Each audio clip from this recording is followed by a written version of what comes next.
Assalamu alaikum viewers and welcome back to my channel Study Law with Bushra.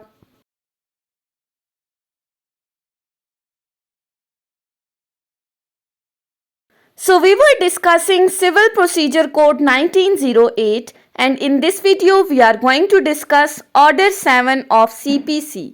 But before starting the discussion, I request you all to please subscribe to my channel and don't forget to press the bell icon for latest updates. Do share this video with your friends and don't forget to comment your feedback. So let's move towards the discussion. Order 6 हम already discuss कर चुके हैं जब हमने law gate syllabus को discuss किया था. So start करते हैं ऑर्डर 7 से. ऑर्डर 7 डील करता है प्लेंट के साथ कि आप कोर्ट में जो अपना दावा फाइल करते हो वो किस तरह से आपने तैयार करना है, उसमें क्या क्या चीज़ें इंक्लूडेड हैं और कैसे आप कोर्ट में जाके फाइल करोगे, कब आपका दावा एक्सेप्ट होगा, कब रिजेक्ट होगा, ये तमाम चीज़ें ऑर्डर 7 में बताई गई हैं. सो स्टार्ट करते हैं हम रूल 1 से. रूल 1 बात करता है particulars to be contained in plaint के प्लेंट की क्या क्या खुसूसियात हैं, एक दावे के अंदर आपने क्या क्या चीज़ें ऐड करनी है. The plaint shall contain the following particulars. अब पहली चीज़, the name of the court in which the suit is brought. सबसे पहले आपने उस अदालत का नाम लिखना है जिसमें आपने अपना सूट फाइल करना है. जैसा कि हम लिखते हैं बादालत जनाब, अगर सेशन जज की कोर्ट है तो सेशन जज साहब, अगर फैमिली कोर्ट है तो फैमिली जज साहब, इसी तरह अगर सिविल सूट है तो सिविल जज साहब. Secondly, the name, description and place of residence of the plaintiff. दूसरी चीज़ हमने अदालत के नाम के बाद लिखना है प्लेंटिव का नाम, उस बंदे का नाम जो सूट फाइल कर रहा है, उसका नाम, उसकी रेजिडेंस, कहाँ पर वो रहता है, उसकी प्रॉपर डिस्क्रिप्शन लिखनी है. लेट सपोज हम कह देते हैं अली अहमद वल्द अहमद फ़ारूक सकना, जिस जगह पर वो रहता है, कौम उसकी लिखनी है, फिर उसके बाद डिस्ट्रिक्ट एंड तहसील लिखनी है. Next is the name, description and place of residence of the defendant so far as they can be ascertain. तीसरी चीज़, हमने डिफेंडेंट का नाम लिखना है जिसके खिलाफ आप दावा फाइल कर रहे हो, अपना नाम, दरमियान में वर्सेस बनाम, जिसके अगेंस्ट आप सूट फाइल कर रहे हो उसका नाम, उसकी प्रॉपर डिस्क्रिप्शन आपने लिखनी है. Fourth is where the plaintiff or defendant is a minor or person of unsound mind, a statement to that effect. अगर तो प्लेंटिव, जो बंदा सूट फाइल कर रहा है, वो माइनर है या वो अनसाउंड माइंड है, तो जिसके थ्रू वो अपना सूट फाइल कर रहा है उसका नाम लिखा जाएगा. अब माइनर का सूट हमेशा गार्डियन के थ्रू होता है या नेक्स्ट फ्रेंड के थ्रू होता है, तो वो चीज़ आपने बाकायदा मेंशन करनी है. जैसे हम फैमिली सूट्स में देखते हैं कि लिखा होता है मुदियान बहवाला वालदा हकीकी, यानी कि गार्डियन के थ्रू उसका सूट फाइल किया जा रहा है. Next is the facts constituting the cause of action and when it arose. अब ये तमाम चीज़ें ऊपर से पैटर्न लिखने के बाद फिर आपने अपने फैक्ट्स मेंशन करने हैं, वो हकाइक मेंशन करने हैं, वो बैकग्राउंड मेंशन करना है जिसके थ्रू आप कोर्ट में ये सूट फाइल करने के लिए आए हो, किस वजह से आए हो, वो प्रॉपर स्टोरी आपने पैरावाइज नरेट करनी है. और फिर साथ में ये भी मेंशन करना है कि कॉज ऑफ एक्शन कब अराइज हुआ था, यानी कि किस दिन से जिस बंदे के अगेंस्ट आप सूट फाइल कर रहे हो उसने आपका राइट डिनाई किया था, तो जिस दिन से डिनाइल हुआ है कॉज ऑफ एक्शन उसी दिन से अराइज होगा, तो ये चीज़ आपने मेंशन करनी है. Next is the facts showing that the court has jurisdiction. फिर आपने ये भी बताना है कि जिस कोर्ट में आप सूट फाइल कर रहे हो आया इस कोर्ट को जुरिस्डिक्शन है या नहीं, कि फाजिल अदालत हज़ा को इख्तियार समात हासिल है या नहीं. टेरिटोरियल जुरिस्डिक्शन के अकॉर्डिंग, पेक्यूनरी जुरिस्डिक्शंस के अकॉर्डिंग आपने ये चीज़ मेंशन करनी है. Next is the relief which the plaintiff claim. फिर आपने ये भी बताना है कि आप कोर्ट से मांग क्या रहे हो, आपकी इस्तदा क्या है. रिलीफ आपने स्पेसिफिकली मेंशन करना है कि आप कोर्ट से क्या चाहते हो, कि कोर्ट आपको क्या चीज़ दिलवाए. अब ये तमाम चीज़ें मेंशन करने के साथ साथ where the plaintiff has allowed a set off or relinquished a portion of his claim, the amount or so allowed or relinquished. अब फिर अगर तो सेट ऑफ क्या है, अगर मैं किसी के खिलाफ दावा फाइल करती हूँ कि फलां ने मेरे 5 लाख देने, लेकिन मैं साथ ये भी कहती हूँ कि 2.5 लाख मैंने उसके देने हैं, तो ये सेट ऑफ हो गया, तो ये चीज़ भी प्लेंटिफ ने क्लेम करनी है. और अगर वो अपने क्लेम का कुछ हिस्सा रिलिंक्विस्ट करना चाहता है, कुछ हिस्सा छोड़ना चाहता है, तो वो चीज़ भी मेंशन करेगा. Last is a statement of value of the subject matter of the suit.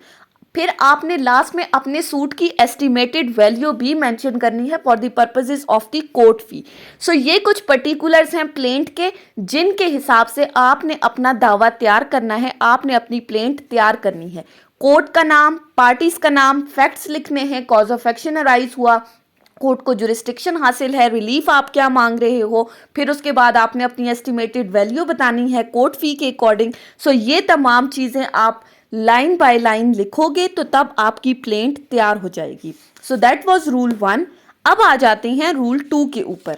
Rule 2 बात करता है इन मनी सूट्स। अब ये स्पेसिफिकली मनी सूट्स के बारे में बता रहा है कि जहां पर पैसों का कोई दावा फाइल करना है तो वहां पर क्या होगा।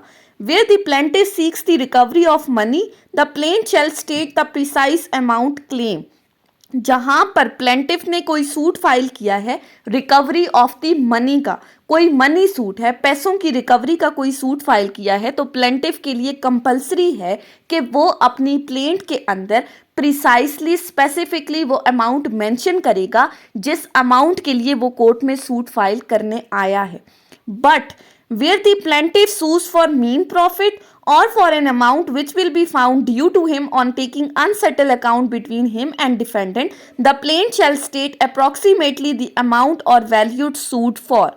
लेकिन फर्दर कहा है कि जहां पर प्लेंटिफ ने कोई सूट फाइल किया है मीन प्रॉफिट के लिए, या फिर अब मीन प्रॉफिट क्या है ये हम ऑलरेडी डेफिनेशन क्लॉज में डिस्कस कर चुके हैं, आप वहां जाकर भी उसको देख सकते हैं। लेकिन सिंपली हम कहें कि मीन प्रॉफिट क्या है, अगर किसी पर्सन ने अनलॉफुली मेरी प्रॉपर्टी पर कब्जा कर दिया, लेट सपोज मेरा घर है, उसको फर्दर उसने रेंट पर दे दिया है और वो दूसरे बंदे से रेंट वसूल कर रहा है। सो ये जो वो प्रॉफिट ले रहा है ये क्या है, इलीगल पोजेशन से हासिल कर रहा है, इसको हम कहते हैं मीन प्रॉफिट। सो अगर कोई पर्सन क्लेम करता है कि मुझे ये प्रॉफिट भी दिलवाया जाए, सूट फाइल करता है, या फिर अगर तो कोई ऐसी अमाउंट है जो कि अभी प्लेंटिफ और डिफेंडेंट के दरमियान अनसेटल्ड है, जो अभी दोनों के दरमियान सेटल्ड नहीं हुई, तो ऐसी सूरत में प्लेंटिफ क्या करेगा, उसके लिए कंपलसरी है कि वो अपनी प्लेंट के अंदर अप्रॉक्सीमेट अमाउंट मेंशन करेगा कि इस हद तक तकरीबन इतनी अमाउंट का हमारे दरमियान डिस्प्यूट है जिसकी रिकवरी करनी है।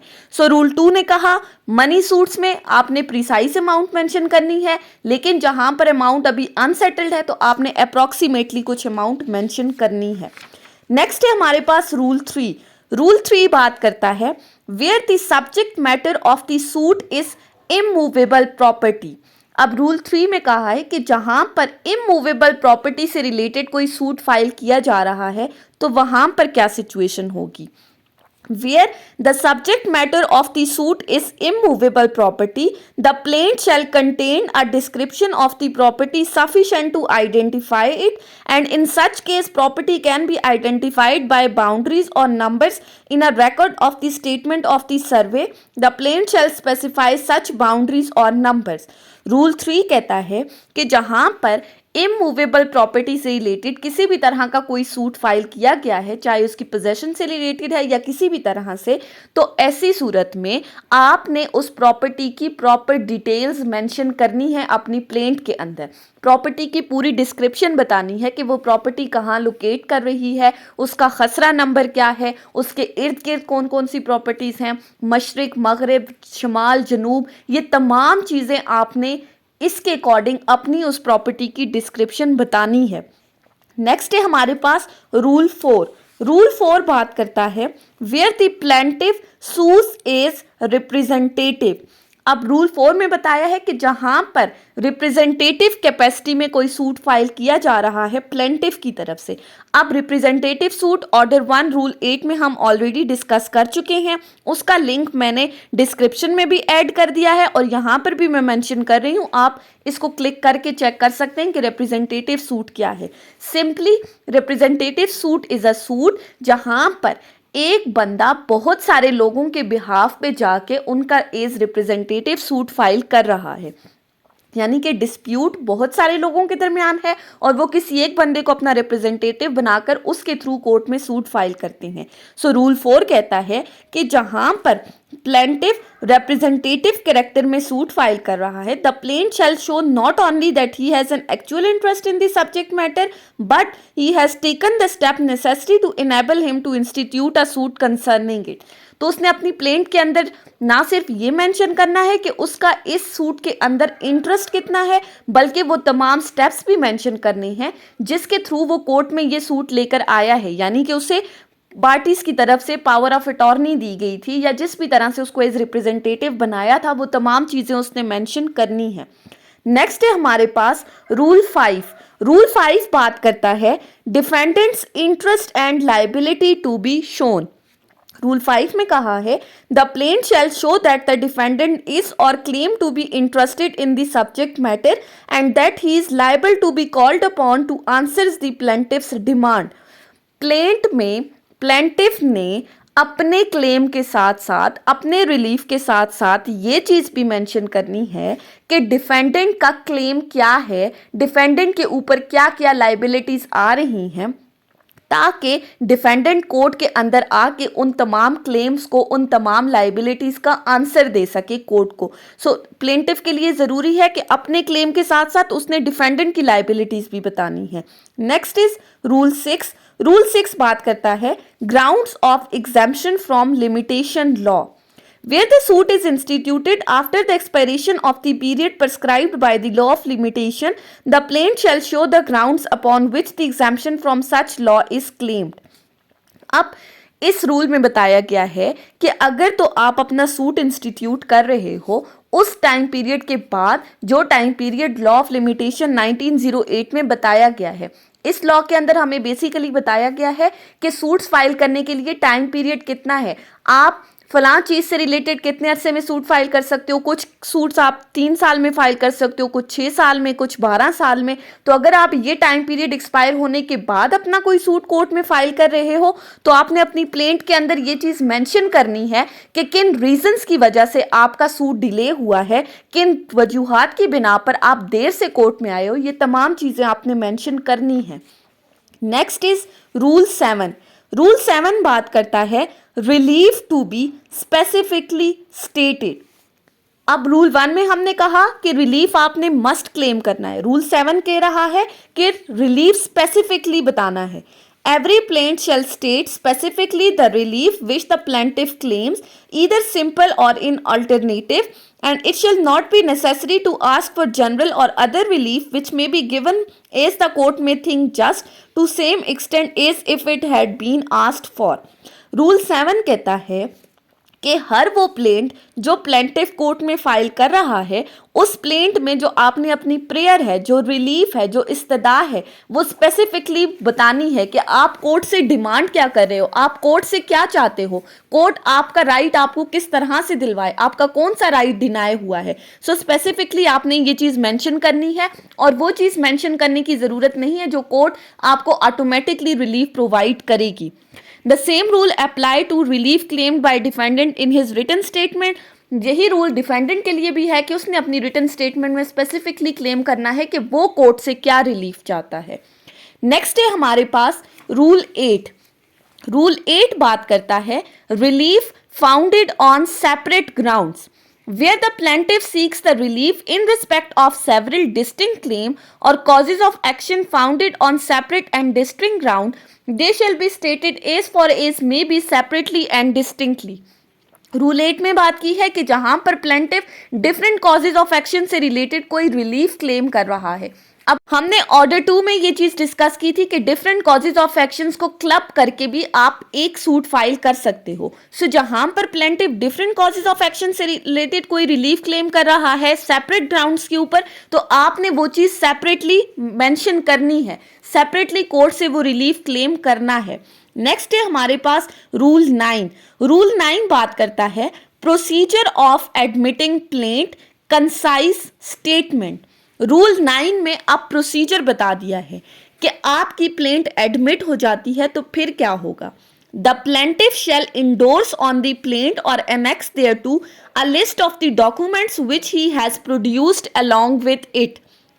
रूल 9 कहता है कि जब प्लेंटिफ अपनी ये प्लेंट तैयार करने के बाद जब कोर्ट में लेकर आएगा तो उसके लिए कंपलसरी है कि वो अपनी प्लेंट के साथ एक लिस्ट अटैच करे जिसके अंदर उन तमाम डॉक्यूमेंट्स की डिटेल मेंशन हो जो कि वो एविडेंस के स्टेज पर अपनी प्लेंट की सपोर्ट में लेकर आना चाहता है। Next is the plaintiff shall present with his plaint. वो अपनी प्लेंट के साथ मजीद क्या क्या लगाएगा? as many as copy on the plaint paper of the plaint as there are defendant plus 2 extra copies।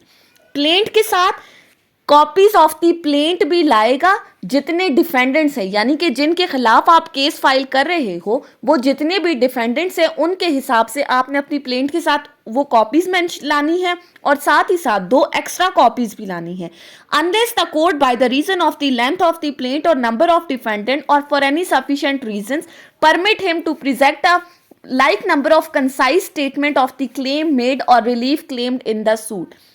लेकिन अगर तो कहीं पर आपकी प्लेंट बहुत ही ज़्यादा लेंथी है तो ऐसी सूरत में या जहां पर नंबर ऑफ डिफेंडेंट्स बहुत ज़्यादा हैं तो कोर्ट आपको अलाउ कर सकती है कि आप एक कंसाइज स्टेटमेंट अपनी प्लेंट के साथ लगा कर दे दें जिसके अंदर आपके रिलीफ का तमाम निचोड़ हो, आपकी प्लेंट का जो निचोड़ है वो उस कंसाइज स्टेटमेंट के अंदर मौजूद हो। इसके अलावा draft the forms of summon and fees for the service of the process के लिए जो समन्स वगैरह हैं उनकी जो फीस वगैरह हैं वो तमाम चीज़ें अटैच करनी है। Next is where the plaintiff sues or defendant or any of the defendant is sued in representative capacity such statement shall show in what capacity the plaintiff or defendant sues. अब जहां पर representative capacity के अंदर कोई suit file किया है तो वो भी आपने स्पेसिफिकली मेंशन करना है कि किन के बिहाफ पे आप ये सूट फाइल कर रहे हो। Next is the plaintiff may by the leave of the court amend such statements so as to make them correspond with the plaint। Plaintiff अगर तो चाहे तो वो अपनी प्लेंट के अंदर अमेंडमेंट्स कर सकता है लेकिन कंपलसरी क्या है? With the leave of the court. आपने कोर्ट की परमिशन के साथ उसके अंदर अमेंडमेंट्स करनी है। Next is the chief ministerial officer of the court shall sign such list and copies or statement he finds them to be correct. Last जो officer of the court होगा वो इसके ऊपर सिग्नेचर करेगा, ये चीज़ एक्सप्लेन करने के लिए कि आपकी प्लेंट जो है वो एडमिट हो चुकी है। अब आ जाते हैं ऑर्डर 7 के सबसे इंपॉर्टेंट रूल्स के ऊपर, that is rule 10 and rule 11। Rule 10 बात करता है रिटर्न ऑफ द प्लेंट की, यानी कि अगर आप कोर्ट में अपनी प्लेंट सबमिट कर रहे हो, अपना दावा सबमिट कर रहे हो तो कोर्ट कब उस दावे को वापस भेज सकती है। So rule 10 sub rule 1 the plaint shall at any stage of the suit be returned to be presented to the court in which the suit should have been instituted।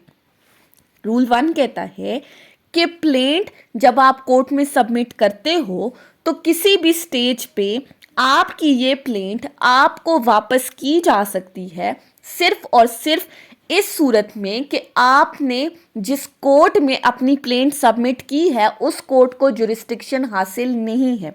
So rule 10 सब rule 1 के according plaint कब return हो सकती है? जिस court को jurisdiction हासिल नहीं है उस सूट को इंटरटेन करने की, चाहे वो टेरिटोरियल है या पेक्यूनरी जुरिस्डिक्शन है, तो वो कोर्ट आपकी इस प्लेंट को रिटर्न कर देगी ताकि आप इसे प्रॉपर फोरम के ऊपर फाइल कर सकें।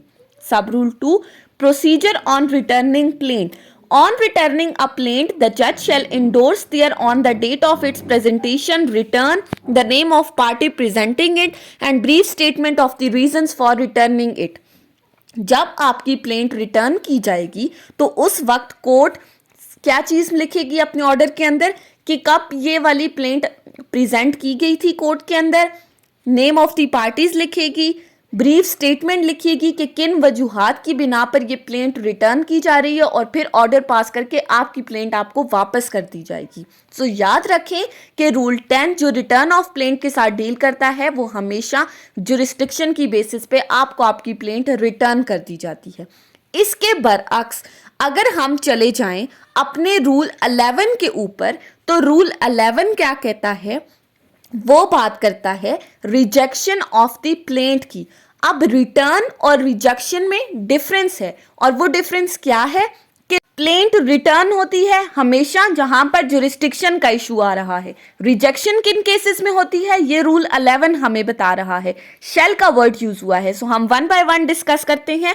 First is where it does not disclose a cause of action. अब पहली बात कि जहां पर प्लेंटिफ और डिफेंडेंट के दरमियान जो डिस्प्यूट था, जो मेन डिस्प्यूट था जिसकी वजह से आप कोर्ट में आ रहे हो, अगर आप वो डिस्प्यूट ही मेंशन नहीं कर रहे हो, आपका राइट ही डिनाई नहीं हुआ, कॉज ऑफ एक्शन अरोज नहीं हुई, तो अगर जहां पर कॉज ऑफ एक्शन मेंशन नहीं है तो वहां पर स्ट्रेट अवे कोर्ट आपकी प्लेंट को रिजेक्ट कर देगी। Secondly, where the relief claimed is undervalued and the plaintiff on being required by the court to correct the valuation within a time to be fixed by the court fails to do so।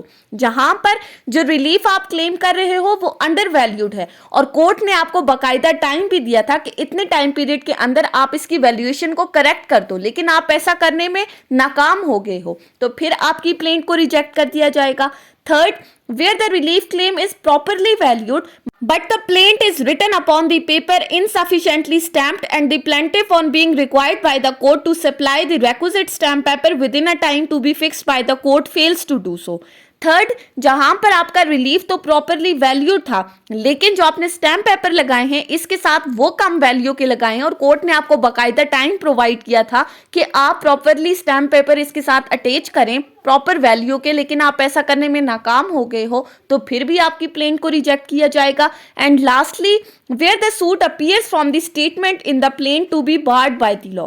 जहां पर कोई suit barred by the law है, कैसे? अब section 9 CPC के अंदर हमने discuss किया था कि कुछ सूट्स जो हैं जिनको एक्सप्रेसली बार किया गया है, तो अगर कोई सूट बार्ड बाय लॉ है तो तब भी आपकी प्लेंट को रिजेक्ट किया जा सकता है। सो रूल 11 4 सिचुएशंस बता रहा है कि जहां पर आपकी प्लेंट को कोर्ट की तरफ से रिजेक्ट किया जा सकता है।